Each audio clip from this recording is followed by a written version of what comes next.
Thank you. I'm with Bloomberg News. In the new regulatory structure, what will the role of the PBOC be, and will the central bank consider a UK model? Also, I'd like to ask a second question. Last October, you warned against the complacency in face of certain financial risks, which you said were hidden, complex, sudden, contagious, and hazardous.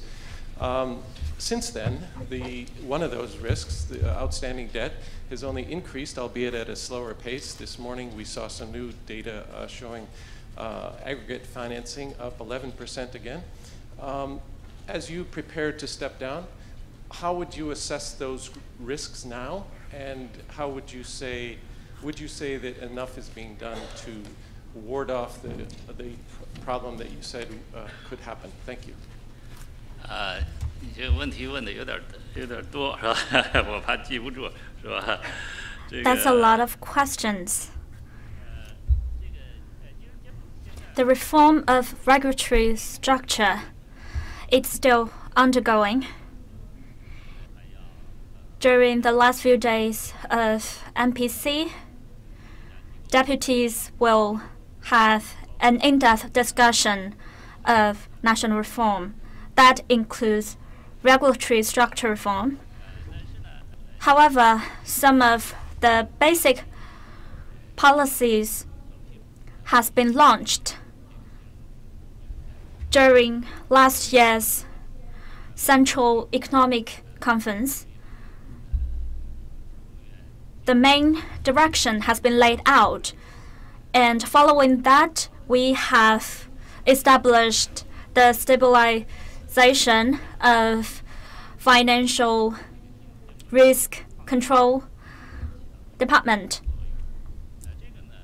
and it will play an important role in terms of controlling our financial risk. We do have some blank space in regulatory structure, and we must catch up with those loopholes. Also, some of the rules of regulatory structure have some shortcomings and shortboarding, and that will tap the reg policies and new rules.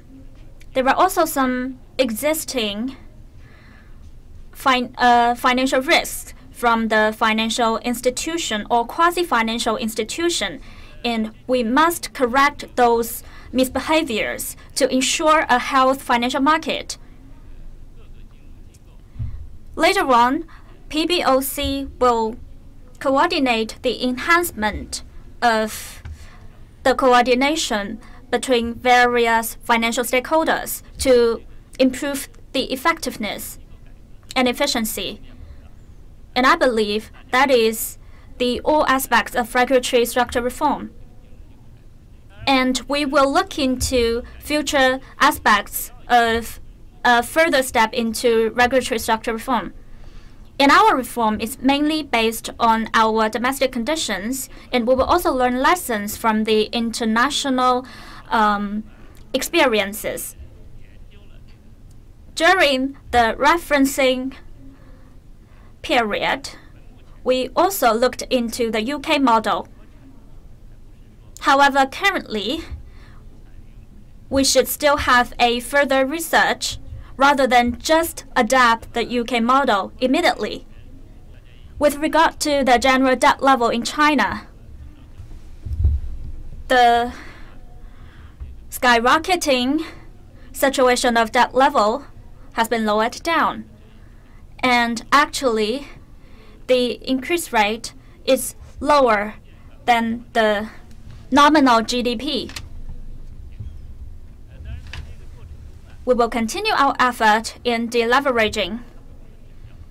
In this stage, there are all kinds of indicators that